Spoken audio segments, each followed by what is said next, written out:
வேங்கை ஹரி டைரக்ஷன்ல தனுஷ், தமன்னா, ராஜ்கிரண், பிரகாஷ் ராஜ் இவங்களாம் நடிச்சு 2011 ரிலீஸ் ஆன ஒரு பக்கா கமர்ஷியல் பிலிம் தான் இந்த வேங்கை. இந்த படத்தோட ஸ்டோரி என்ன அப்படின்னா, வணக்கம், நான் ஆனந்த். இந்த படத்தோட ஸ்டோரி என்ன அப்படின்னா, தனுஷோட அப்பாவான ராஜ்கிரண் வந்து அந்த ஊர்ல ஒரு பெரிய தலைக்கட்டா இருக்காரு. பொதுவாவே ஹரி படங்கள் என்ன மாதிரியான கதையம்சம் இருக்கும் அப்படின்னா, ஹீரோ வந்து ஏதாவது ஊர்ல இருக்கக்கூடிய ஒரு பெரிய தலைக்கட்டோட பையனா தான் இருப்பாப்ல. இது டிஃபால்ட்டா அவர் படங்களை ஃபாலோ பண்ணக்கூடிய ஒரு டெம்ப்ளேட். அது இதுலயுமே இருக்கும். அப்படி இருக்கிற ராஜகிரண் வந்து அந்த பகுதி மக்களுக்கு நல்லது பண்றது, அந்த பகுதி மக்களுக்கு அந்த மக்கள் எல்லாருமே ராஜகிரண் யாரை கை காட்டி உங்களுக்கு ஓட்டு போடுங்க அப்படின்னாலும் மக்கள் எல்லாருமே அவருக்கு தான் ஓட்டு போடுறாங்க. அந்த மாதிரியான மக்கள் சப்போர்ட் ராஜகிரனுக்கு இருக்கு. அப்படி வந்து வர எலெக்ஷன்ல வந்து ஆதரவா வந்து பிரகாஷ் ராஜுக்கு ஆதரவு கொடுக்குறாரு. பிரகாஷ் ராஜ் வந்து ஐயா இந்த மாதிரி ஓட்டு போட சொல்லுங்க ஐயா, நான் மக்களுக்கு நல்லது பண்றேன் அப்படிங்கிற மாதிரி பிரகாஷ் ராஜ் காலில் விழுந்து இது பண்றாரு. சரி, ஓகே, நல்லது பண்ணுவான் அப்படிங்கிற ஒரே நம்பிக்கையில மக்கள் எல்லாருமே இவனுக்கு ஓட்டு போடுங்க, பிரகாஷ் ராஜுக்கு ஓட்டு போடுங்க அப்படிங்கிற படத்துல பிரகாஷ் ராஜுக்கு ஓட்டு போடுங்க அப்படிங்கிற மாதிரி சொல்றாங்க. மக்கள் எல்லாருமே அவருக்கு ஓட்டு போட்டு அந்த பகுதியில் எம்எல்ஏ ஆகிறாரு இவரு பிரகாஷ் ராஜ். இப்படி ஆனதுக்கு அப்புறம் எப்பவும் போல எல்லா எம்எல்ஏக்களும் பண்ற மாதிரி அவருமே மக்களுக்கு எந்த நல்லதும் பண்ணாம அவரு வீட்டுக்கு மட்டும் இஷ்டத்துக்கு எல்லா பண்ண கொலையெல்லாம் அடிக்கிற ஊழல் அப்படின்னு சொல்லி எல்லா இதுலயும் சொத்து சேர்த்துக்கிட்டே இருக்கிறாரு பிரகாஷ் ராஜ்.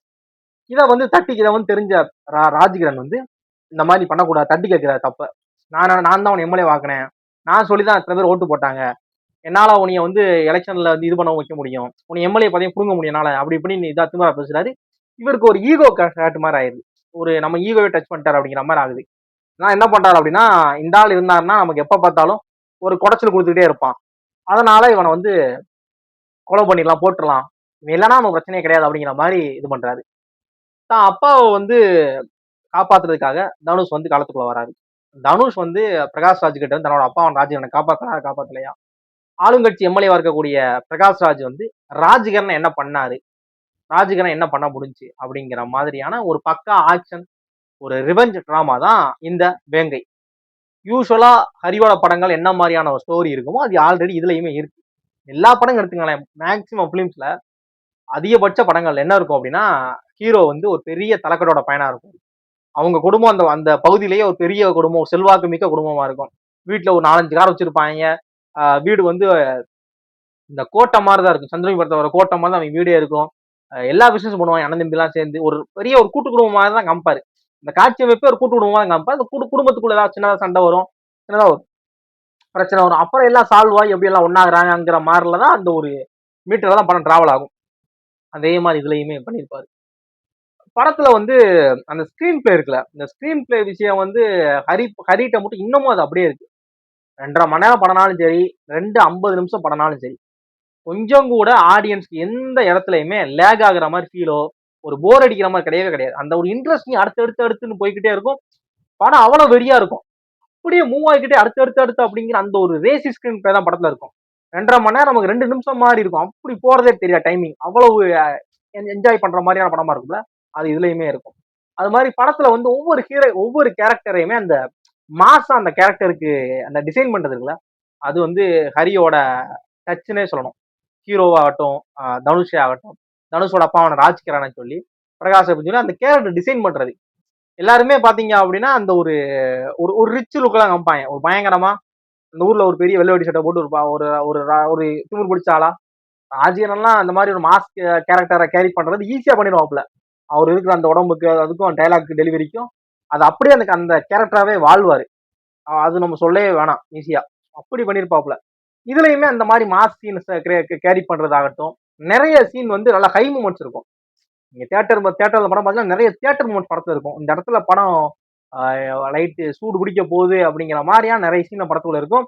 சண்டை காட்சிகளுமே வெறியா இருக்கும். இந்த டயலாக்லாம் யார் எழுதுறா, ரைட்டர் யாரு, இல்ல ஹாரி தான் எல்லாம் உட்காந்து எழுதுவாப்புல டயலாக்லாம் அப்படிங்கிற மாதிரி இருக்குல்ல, அந்த டயலாக்லாம் வெறியா இருக்கும். படம் பார்த்தவங்களுக்கு நிச்சயமா அந்த படத்துல வரக்கூடிய டயலாக்லாம் மறக்காது. அது மாதிரி படத்தோட மியூசிக் ஸ்கோர், படத்தோட ஆல்பம் வந்து டிஎஸ்பி போட்டிருப்பாரு. இப்பயும் 2026 போச்சு, இப்பயுமே அந்த படத்துல வரக்கூடிய சாங்ஸ் வந்து நிறைய பேரோட அந்த பிளேலிஸ்ட்ல வந்து ஃபேவரட் சாங்கா கண்டிப்பா வச்சிருப்பாங்க. அவ்வளவு அந்த மாதிரியான ஒரு சாங். படத்தோட சென்டிமெண்டான காட்சிகள் படத்துல இந்த பேக்ரவுண்ட்ல வரக்கூடிய தீம் மியூசிக், வேங்கை அந்த மாதிரி ஒரு தீம் மியூசிக் வரும். அதுவுமே நிறைய பேரோட அந்த ஒரு ஃபேவரட்டான ஒரு தீம் மியூசிக்கா இருக்கும். ஒரு ஃபயரா இருக்கும். அப்படி ஒரு கம்ப்ளீட் அந்த சீன் அப்படியே கம்ப்ளீட் முழுமையடை செய்யும் அந்த மியூசிக் ஸ்கோர்.